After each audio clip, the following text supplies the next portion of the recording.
Today we are over at the inlet here in Bell Harbor, so we might see some boats go by. You guys are going to see some water. You're going to see a bunch of other YouTubers alongside of me here who are filming the boats that go by. They make entire YouTube channels out of it. You get crazy amounts of views. It's really insane. But they do catch some cool stuff out here all the time, watching some of these boats go by. Sometimes people fall off the boats, they sink, all kinds of things like that happen. So it's pretty crazy out here, and you guys can see the waves are pretty volatile out there, and this is like a low wave day. We got some wind coming out here, but this current combined with the waves can really mess up some of these boaters that don't know what they're doing. So it's entertainment. But anyhow, let's talk about some of these remote workers that decided to buy a house during the pandemic. They relocated to a different area and then figured out, this isn't going to work out. I got to go back to the office.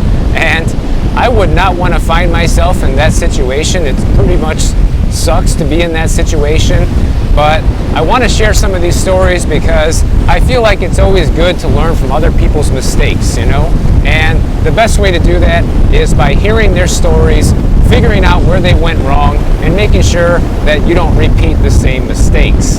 Now, the first story is about a guy that relocated to the Florida Panhandle from Raleigh, North Carolina. He moved to Florida in 2021, and 3 months ago, he took a new job with the understanding that he would be working remotely. And what happened was 3 weeks ago, the company that he's working for asked him to work from the office, which is in the northeastern region of Florida. And if anybody's familiar with Florida geography, the Panhandle is very far away from the far east coast of Florida. So that would be about a 5-hour commute to work one way, which obviously is not possible or practical for anyone to do.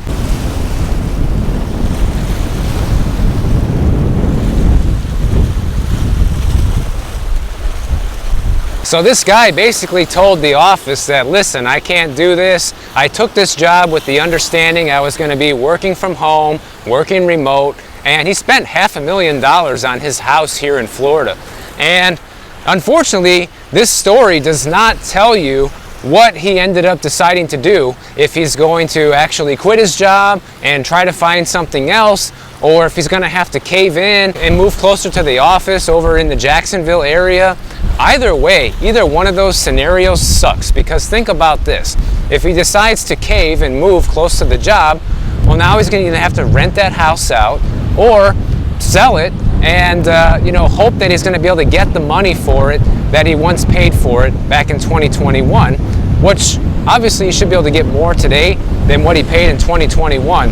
But still, when you spend $500,000 on a house, the last thing you want to do is turn around and sell it just 2 years later, thinking you had your whole life set up.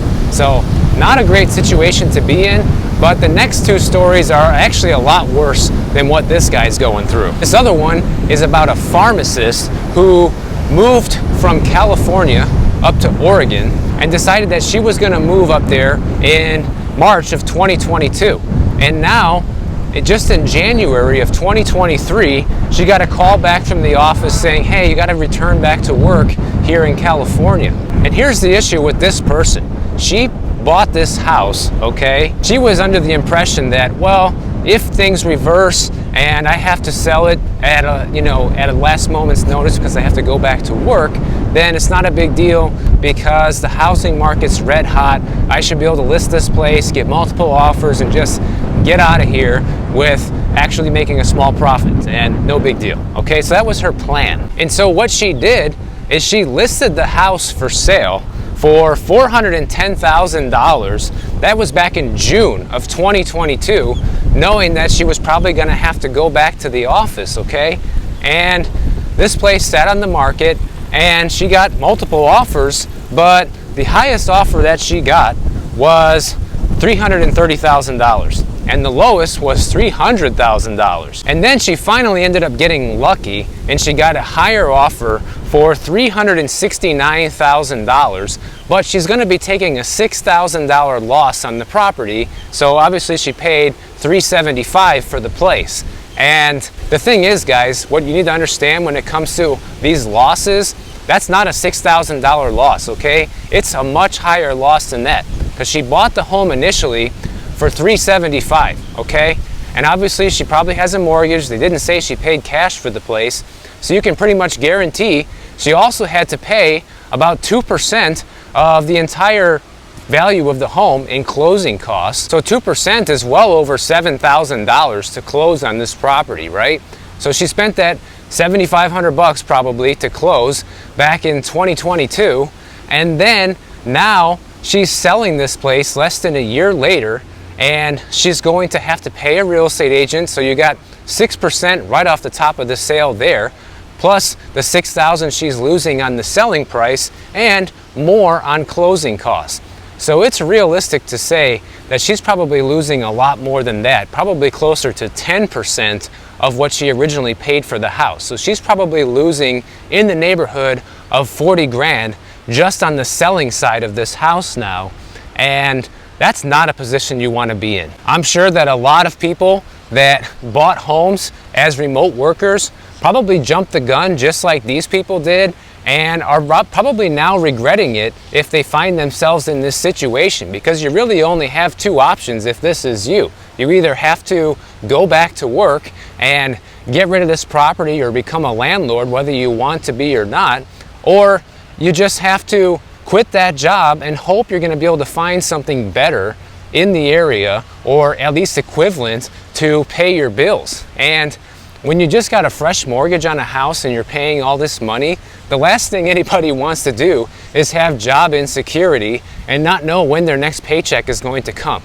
Especially since a lot of people don't live off of a huge nest egg when it comes to savings. You know, people don't have the emergency funds that they're supposed to have in case of situations like this, right?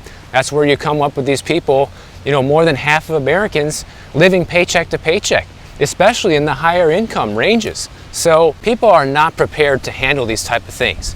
And there was another similar story to a guy in London, and here's what happened to him. Now, this guy's an accountant in London. His story is a little bit different than everybody else's, because in London, it's kind of customary for people to rent a small apartment in London and then have a primary home outside of the city. Probably a lot like what people in New York City do. They have a place in the city, so that way it's easy to get back and forth to work, and then on the weekends you have your house up in Connecticut or whatever, you know, similar thing. So once the pandemic hit and his company said you can work remotely now, he decided to buy a bigger home for about 450,000 British pounds, about 3 hours outside of London. And he was banking on the fact that he would not have to return to the city to work.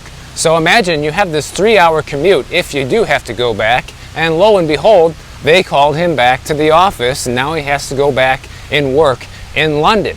And the problem is, now that he has this bigger and more expensive house, it takes up a larger chunk of his monthly budget, and he can no longer afford the dual living situation of having a house outside the city plus an apartment inside the city like he used to. So now he has to spend all of his money to go towards this house that he bought that's 3 hours away from the city, can't afford to rent a new place in the city. So what is he going to do? Well, it turns out this guy now has to live with his parents during the weekdays in the city of London and return back home only on the weekends to this house that he bought. I mean, guys, I'm not trying to be judgmental here, but I could not imagine this type of scenario, how much life would basically suck living like this. You know, you're 50-something years old, you're at home, living with your parents during the week because you cannot afford a place of your own. You're not seeing your family during the week because they're 3 hours away. And then, even when you do get your time off on the weekend, you got to drive 3 hours one way to go back to your house. I mean, that sounds pretty miserable to me. And I would be willing to bet that this guy probably has the biggest buyer's remorse, because at least the previous woman going back to California, she's going to take her big $40,000 financial loss and learn her lesson, and at least she'll be back by the office and hopefully not make the same mistake again. And the guy out of Florida, well, who knows what he's going to do. But to be in this situation where you have this crazy commute all the way back and forth from the city to your home just to keep your job is kind of insane. And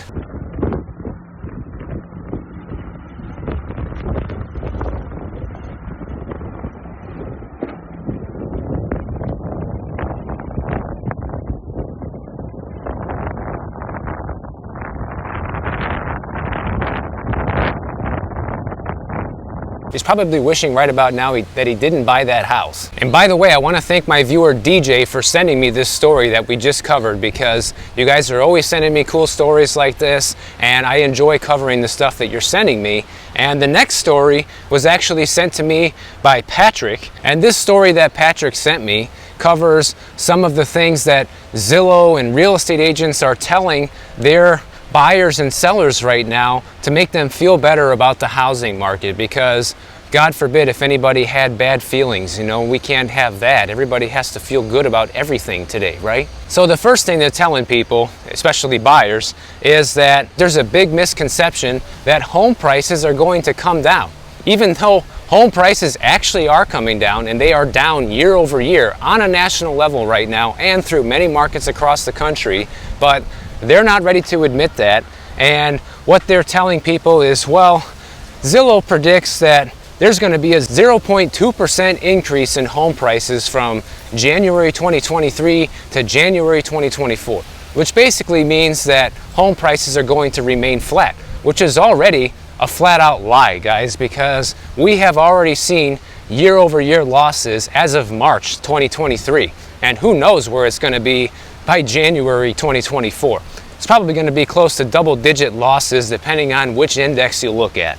But anyhow, they keep pounding this lie as well, that inventory's still low, and that's what's making everything stay afloat right now. And there is a little bit of truth to that, in the sense that inventory is historically low compared to where it was, say, 3 years ago. But if we look at Redfin's data on the most recent report of the inventory in the US housing market, it has hit pre-pandemic levels, guys.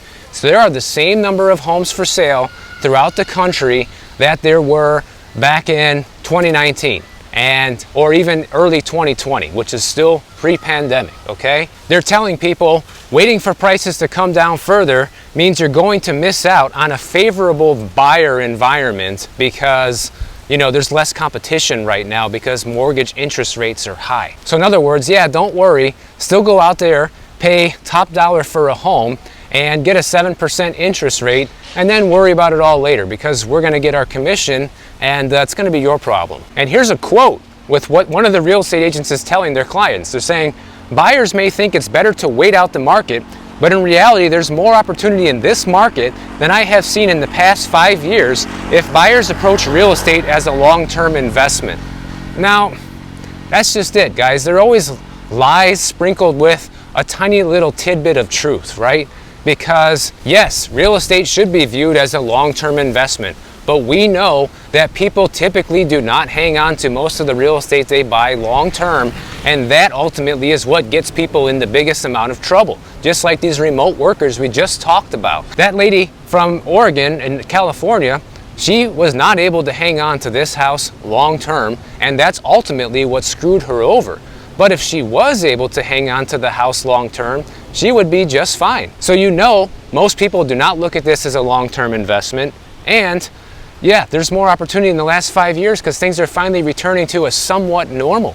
And that's the only thing that makes this sort of true. And I also disagree, because think about this, it's 2023, so 5 years ago was 2018, guys. 2018 and 2019, the housing market was plentiful when it came to the amount of inventory for sale.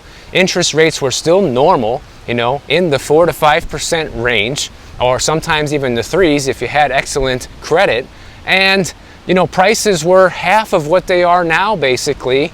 And you're telling me that it's better to buy now than it was in 2018 or 2019? That is the biggest and fattest lie that I've heard in a long time.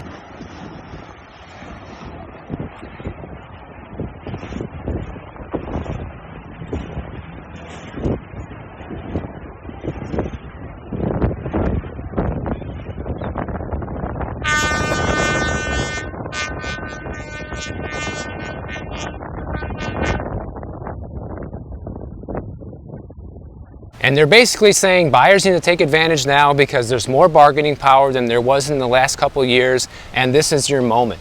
And like I've been telling you guys over and over again, just wait. The more people that wait and the longer that people wait, the better opportunities are going to come your way, guys, and that is a promise. That promise hinges on the fact that people are going to listen to what I'm saying right now. When you have people that still have FOMO and are still going out there and paying over asking price or getting into bidding wars over a property, those people are going to be the ones who are going to be losing in the next couple of years once all these housing markets post year-over-year losses. And the next thing that real estate agents are telling their buyers is, hey, you shouldn't be waiting for rates to come down. You should be looking at what you can afford and go from there. And I say the complete opposite. Yeah, you shouldn't be waiting for rates to come down. You should be waiting for prices to come down. And guys, I am telling you, you can look at multiple markets throughout the country that are already seeing double-digit losses when it comes to home prices, and it may not be happening where you live, and the area you live in might not even see double-digit home prices go down, but there's almost a guarantee that over the next couple years, no matter where you live, you are going to see decreases in home prices, okay? Even if you don't and it remains flat, the worst thing that can happen is you have more inventory to choose from in a year or two from now, and probably less competition, because after a year or two from now, the recession will have done a lot of damage to the economy, which is ultimately going to take a lot of buyers out of the picture.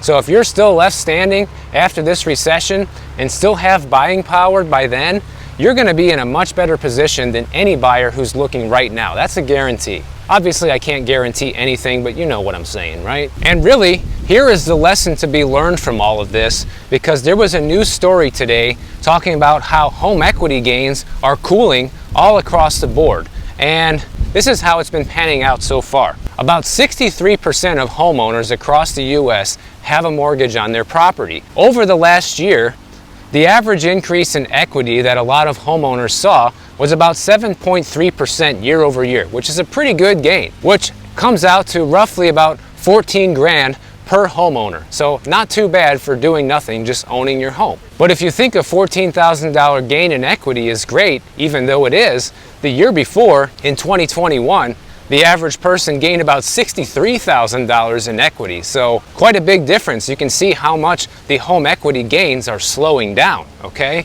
And in 4 western states of the country, we are now seeing annual home equity decreases, okay? Idaho being the biggest one, $21,000 average home equity loss. Washington State, about $19,000 losses.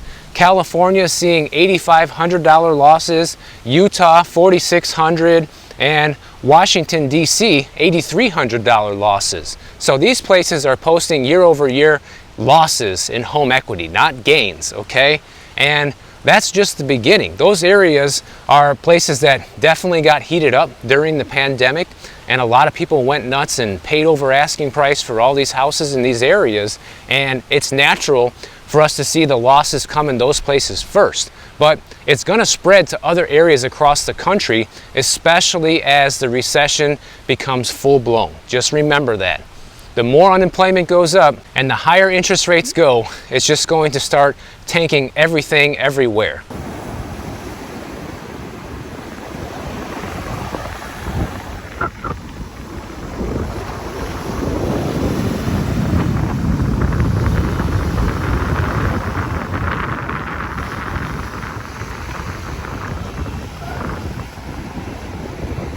And of course, the magic state of Florida is the polar opposite right now. In the fourth quarter of 2022, the average homeowner here saw a $49,000 increase in their home equity, which is insane when you think about it, guys. And it just goes to show you how crazy it is with how many people are coming here and still buying up real estate like there's no tomorrow, or like there's no hurricane coming or no flooding or anything like that, all right? And they're saying not to worry about this though, because the average homeowner still has about $270,000 in equity. Well, I don't know who they're referring to, because you know, half the people that are homeowners, it seems like, just bought a house in the last couple of years. They don't have $270,000 in equity. But even the ones that do, we know a lot of people use that equity for things that they probably shouldn't. This is kind of the beginning of people going into the negative equity territory of their homes, which basically means you're underwater on your mortgage. And what that means is your house is now worth less than what you actually owe in repayment on that property. So say you owe $400,000 on the house and you can only sell it now for $370,000. Well, you're going to have to come out of pocket at the closing table in order to satisfy that loss if you were to sell today. All right, so that's not a great position to be in as a seller. And a lot of people will say, oh, Michael, what about these people that have 3% interest rates? They're not going to sell. All right, well, I'm sure these people who bought these remote work homes thought the same thing, and now they're in this position where they either have to sell or completely, take a huge risk, not even be able to pay for the house by finding a new job. And that's just one life event that can happen that can turn things upside down in a heartbeat, not to mention the 30 other things that I talked about before in a previous video. Life changes, guys. Things happen. People have to make moves and do things that were not part of the plan sometimes. So some of the most common places that are seeing negative equity in their homes right now, of course, are Boise, Idaho, San Francisco, the whole Bay Area actually, Utah, you got Phoenix, Arizona, Austin, Texas, all these places, people are starting to see negative equity in their homes. And then you have a bunch of people smiling over here on the East Coast saying, oh, this could never happen to us, especially here in Florida. And that's not true, guys. Is Florida still holding up strong? Yes, it is. Is it a guarantee that it's going to remain that way? No. Because one thing we can learn from this video is there are no guarantees in life. And just from the third quarter to the fourth quarter of 2022, you saw the amount of homes throughout the country that have a negative equity position right now rise by 6%, guys. So it's 1.2 million homes across the entire country are in a negative equity situation right now. Now think about this. That's almost as many homes that are listed for sale on the entire U.S. housing market right now as you're watching this video. Well, depends on when you're watching it. But when I made it here at the beginning of March 2023. Even if just 10% of these people that are in a negative equity situation have some sort of financial hiccup in life throughout the next couple of years, that's an additional 120,000 homes hitting the market basically overnight, guys.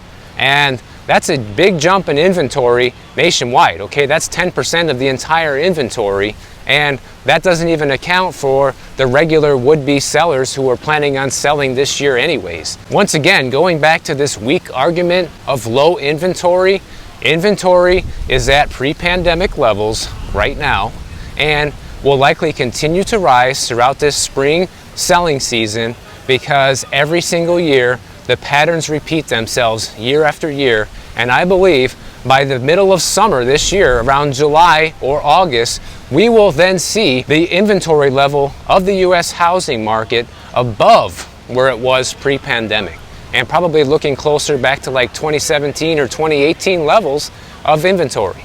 And when you combine that level of inventory with 7% mortgage rates, you're looking at big time deals, okay? That's what I see coming. I see lots of opportunity on the horizon with this as this whole thing progresses. And we know this too because the jobs report just came in hotter than expected once again, and that's likely to mean that the Fed is going to continue with their rate hikes longer and higher than previously anticipated. Throughout just the last 2 weeks, we have gotten one news report after another that indicates the Fed is far from finished with their interest rate hikes. What that's going to do is two things. Number one, it's going to throw us into an official recession, even though we're already in a recession, but it's going to make things a lot worse than they are right now. And on top of that, it's going to make housing even more unaffordable than it is right now because interest rates will be higher. So to me, that's just the recipe for home prices coming down across the board. If you guys enjoyed this video, make sure you click the bell notification down below. YouTube will alert you